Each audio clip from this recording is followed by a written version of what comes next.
And now, as the name of the video implies, this is part 11 of a story, so unless you want to be very lost and confused, I'd recommend starting at part 1, and if you like it, eventually working your way back here. I'll include a link to all previous parts in the description below. And now, without further ado, let's get back to the story.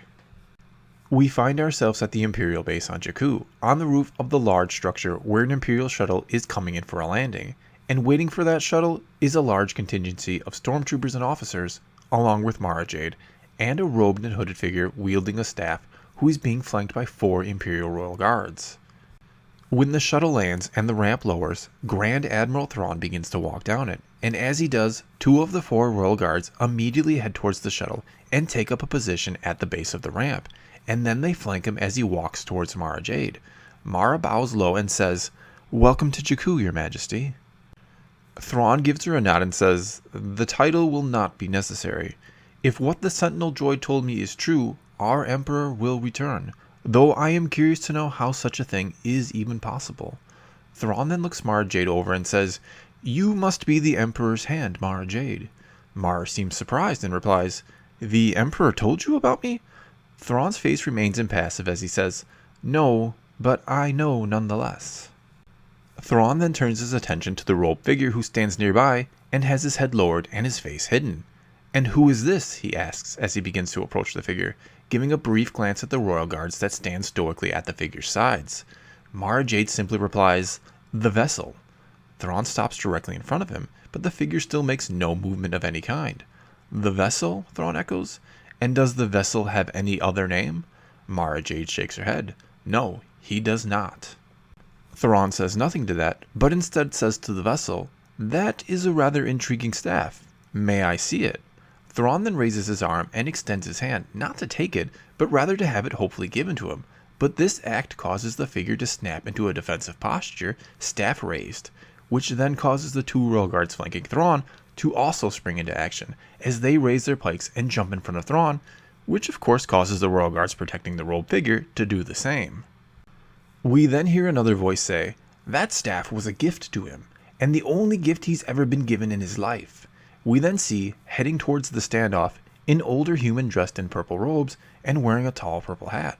Thrawn then offers an apology to the robed figure and backs away from him, which causes the robed figure and all 4 Royal Guards to stand down.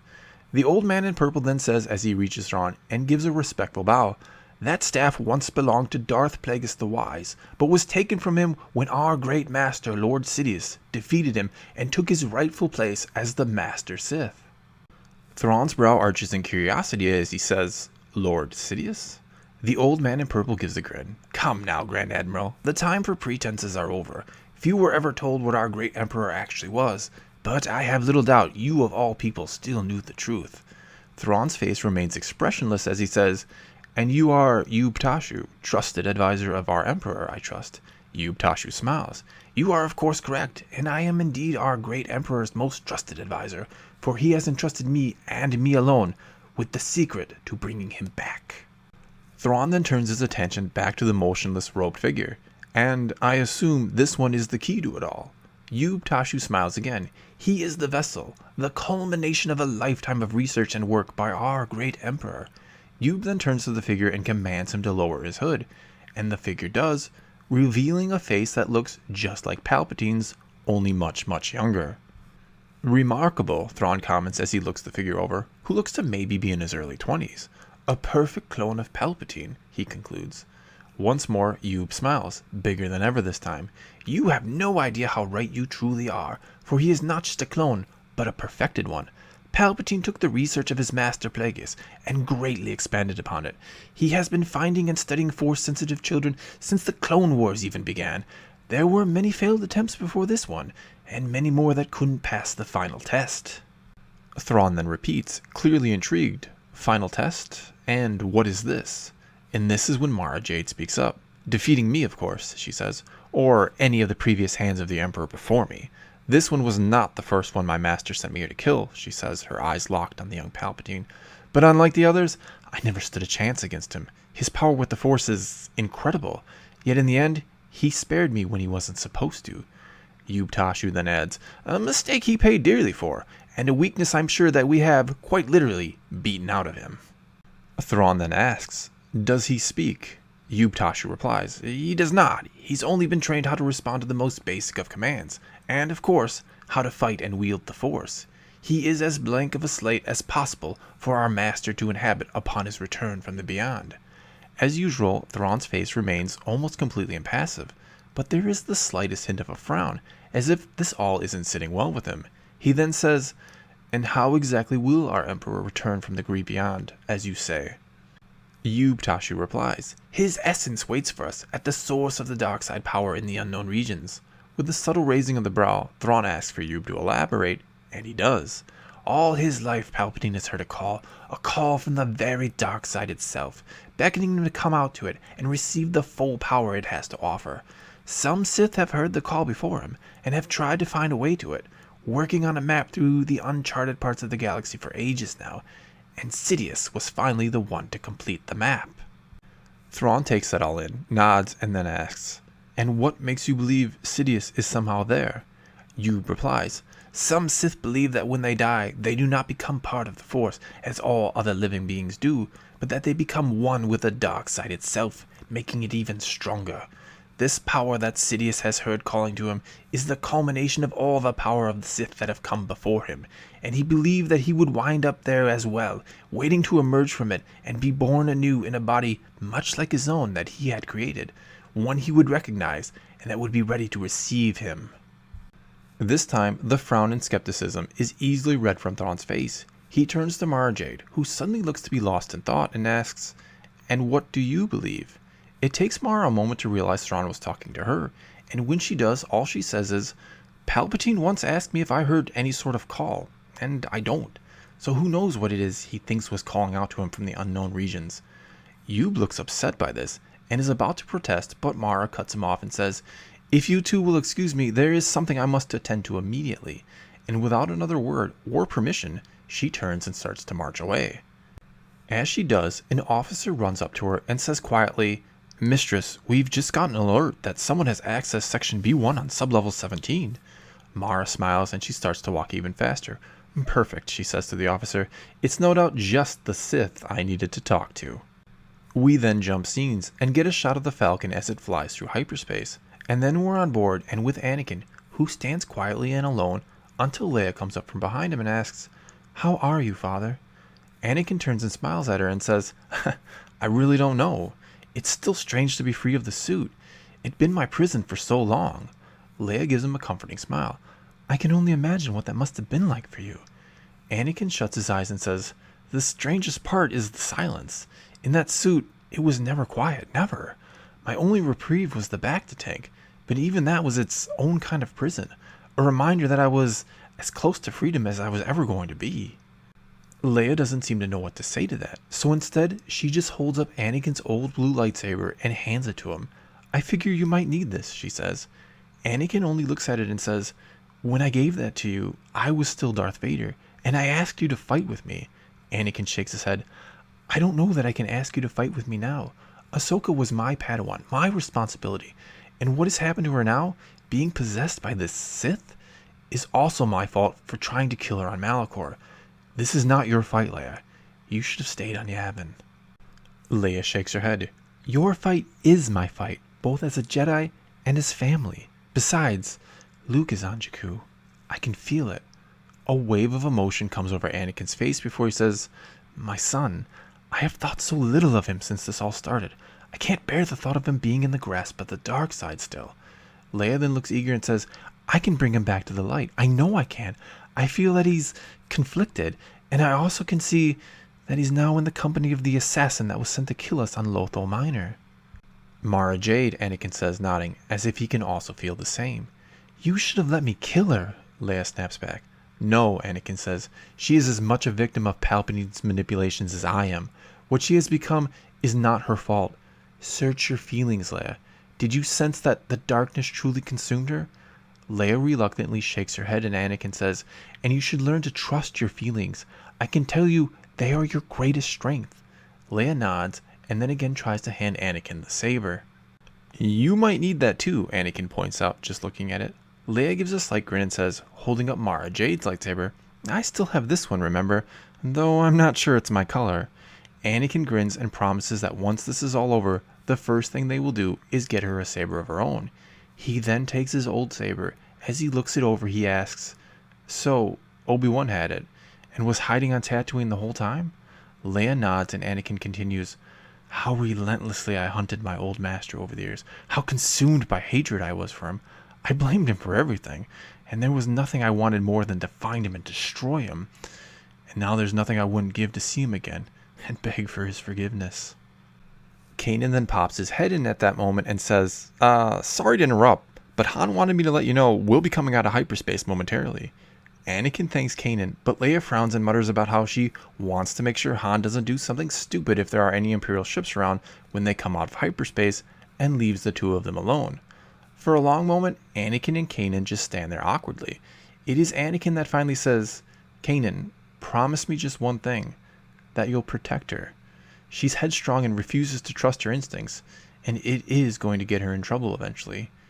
Kanan gives one solemn nod of the head, and the scene ends.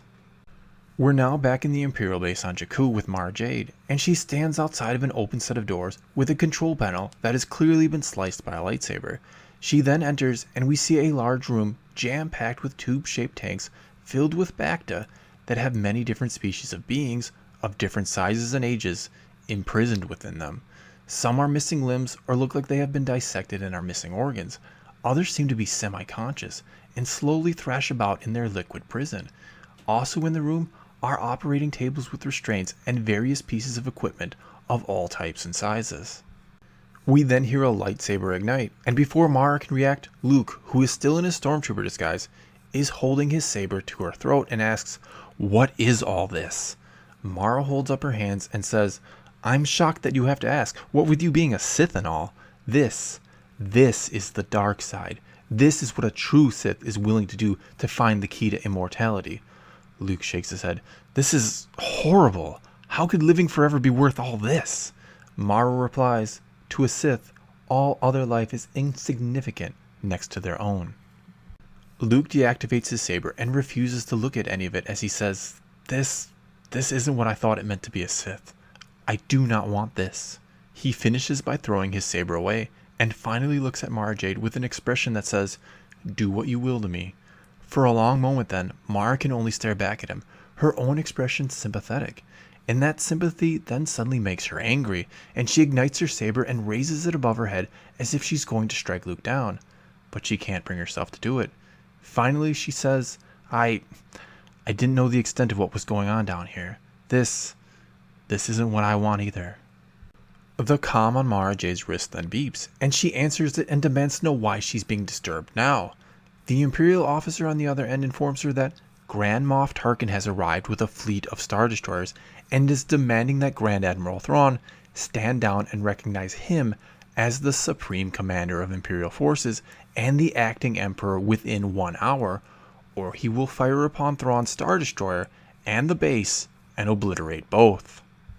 Mara curses under her breath and says something about how she should have taken his previous threat seriously, when she then notices that Luke is distracted by something and staring off at nothing in particular. She shuts off her comm and asks, "What is it?" Luke shakes his head but says, "My sister, she's here. She's calling out to me." Mara smiles, but quickly erases it from her face before Luke notices. She then says, "Then you should go to her, and I'll go with you." We then jump scenes, and we watch as the Falcon enters the atmosphere of Jakku, and then we're in the cockpit and hear Han comment about how it must be his luck again because those Star Destroyers in orbit seemed more concerned with each other than they did with them. Leia tells him it wasn't his luck, it was either the will of the Force or just that there is a lot of dissension among the ranks of the Imperials who have chosen not to follow the Imperial Senate, which Bail Organa and others are working on even now to turn back into a republic. Leia then points and tells Han to fly in that general direction, and he does. That's when Anakin enters the cockpit, and Leia tells him that she's made contact with Luke and that he's directing her on where they can meet. This causes Anakin to smile, and he tells her that he knows that if anyone can save Luke from the dark side, it's her. After all, she was the one that helped him purge the dark side, and was a big part of the reason why he was able to rid himself of Vader forever. After some time, we can see the Imperial complex far off in the distance, and Leia points to a ravine and says that's where Luke will be and tells Han to land near it, but not too near it. Han does as instructed, and before she leaves the cockpit, Leia says to him, "You're actually going to wait here for us, right?" Han gives a smug grin and replies, "Believe me, princess, that's all we'll be doing is waiting. I've got no interest in getting involved in your rebellion or your Jedi stuff." Chewie roars something at Han, but all he does is respond with a shrug and waves him off. We're then taken outside the ship as it lands, and watch as the Falcon's ramp lowers, and down it walks Leia, Anakin, Kanan, and Rex. Leia and Anakin stop at the base of the ramp, and Anakin takes her hands as both Rex and Kanan walk off a bit and give them some privacy. Anakin smiles down at her and says, "I know you can save Luke. You saved me after all." Leia gives a small smile and nods and then says, "What about you? How will you find Ahsoka?" Anakin looks off in the distance and says, "I won't. She'll come to me." Leia looks confused. "How do you know that?" "Because whoever's possessing her," Anakin says, "wants to kill me." Leia immediately protests, "I shouldn't leave you then." We then see Anakin squeeze her hands before he says, "Leia, my daughter, you deserve to know the real reason why I fell to the dark side. No, you need to know." Leia shakes her head and yanks her hands free. "No, Father, I know enough." "No, you don't," Anakin says. "I fell to the dark side because I refused to let your mother go. I let my love for her be my undoing instead of my strength." He again takes Leia's hands and waits until she looks into his eyes before he goes on. "If you can't bring Luke back to the light, you need to let him go." "You mean kill him?" Leia snaps back. "No," Anakin says, vehemently shaking his head. He then puts a hand over his heart and says, "I mean let him go, and then trust your instincts and do what you feel is right." We see tears well up in Leia's eyes as she nods and says, "It won't matter, Father. I will not fail him." Anakin shuts his eyes and sighs. "Just remember my words, Leia, please." Leia nods, wipes away some tears, and then rushes off towards Kanan, and together the two walk off towards the ravine. Rex then comes over to Anakin and says, "She's a lot like you, isn't she, General?" Anakin frowns. "That's what I'm afraid of," he says softly to himself. He then looks at Rex and says, "And what did I say about calling me General?" Rex stiffens, almost salutes, but catches himself and then says, "Sorry, sir, won't happen again." Anakin can't help but chuckle, and the scene ends. We're then with Luke and Mara Jade, and the two stand at the end of the ravine, and off in the distance, at the other end, we can just make out Leia and Kanan. Mara then raises her hand and removes her glove, revealing a robotic hand. Luke, who has ditched the stormtrooper disguise in favor of dark robes, looks at it and comments, "I hope I never wind up losing a hand and having to get one of those." Mara frowns at him. "This is thanks to your sister." Luke again looks at it and seems almost impressed. "Really?" he begins. "She didn't seem skilled enough when I first encountered her to be able to do that to you." Mara frowns and puts the glove back on and says, "And now I'll take far more than just her hand as payback." Luke gives her a look and says, "I came out here to hear what she had to say, not to fight her." Mara rolls her eyes and says, "Just what is it you want, Luke?" Luke shrugs and then says, "What does it matter what I want?" Mara grins at him. "You have no idea what you're doing, do you? Or what it is you actually want to accomplish?" Luke shakes his head and scoffs. "Of course I do. I want power, and the freedom to use that power as I choose." Mara again rolls her eyes. "Is that really what you tell yourself? And do you actually believe it?" Luke says nothing, but only gives Mara a dark look. Mara, unfazed by it, asks, "What you said when we first met, about looking for a map to an ancient Sith, where did you get all that from? What made you think there was a map to an ancient Sith here?" Luke then goes on to tell Mara Jade pretty much everything, starting with his training under Maul, to being found by Ahsoka, and then finding the holocron and learning about how to unleash the Force by using a powerful light side and dark side source, and finally about the ancient Sith in the unknown regions. Mara quietly listens to it all and says, half to herself and half to Luke, "Then my master is truly gone forever, isn't he?" She then looks at Luke and says, "I don't know why, but I believe you. I believe every word of it. And maybe you and I can find that power and freedom you seek together." Luke cannot hide his enthusiasm as he says, "I would really like that." Mara gives him a small, almost bashful smile, and then turns her gaze upon Leia and Kanan, who are not far away now, and have stopped and seem to be talking to each other. She then says, "But first, we kill your sister and whoever that is she's brought with her." Luke's enthusiasm vanishes. "Wait, why?" Mara then says, clenching her gloved robotic hand.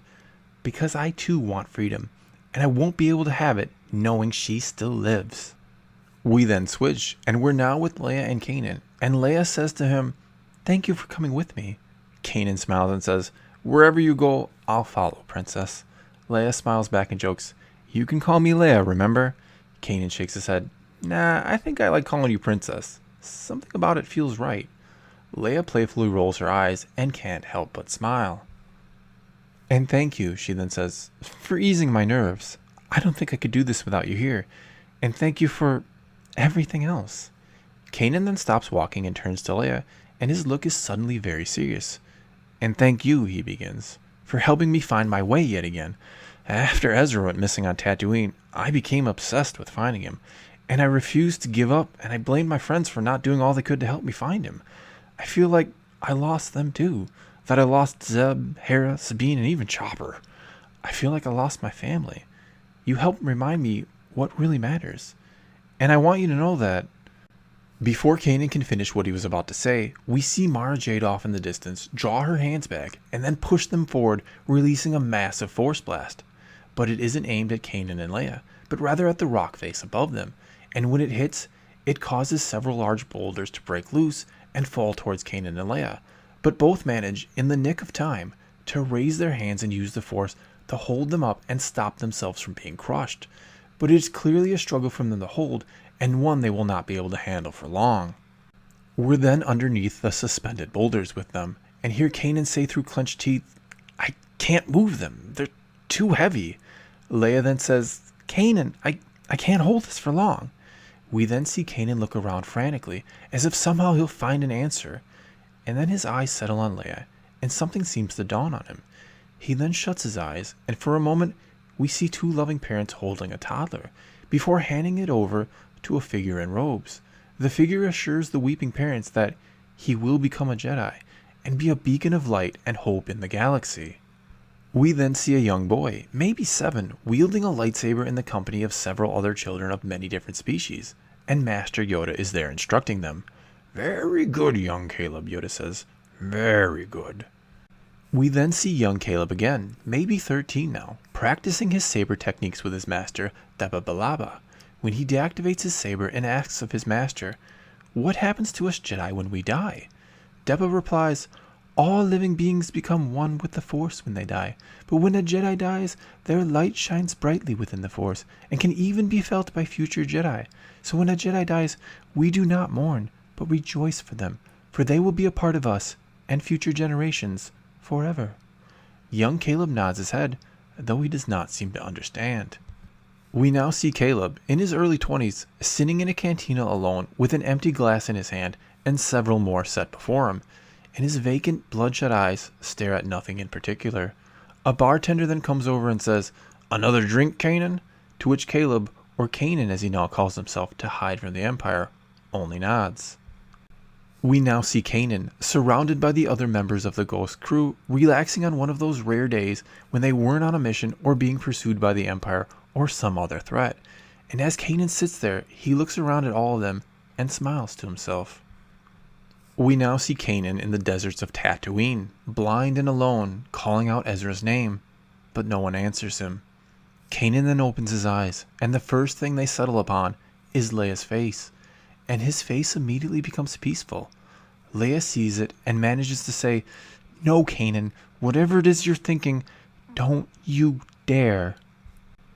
Kanan once more shuts his eyes, and now we see the future, and Hera stands on the bridge of a ship, wearing the uniform of the New Republic, and the insignia of a general upon her chest.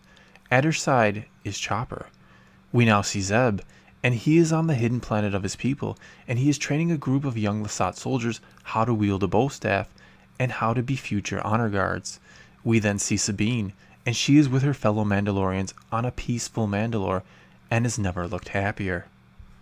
We then see Leia, and she looks maybe 10 years older than she does now, and she is calling out Kanan's name. As a young boy, maybe 7 years old, runs up to her, Leia crouches down and hands the boy a lightsaber, Kanan's lightsaber, and says to him, "I have a story to tell you about the bravest Jedi there ever was, and you're even named after him."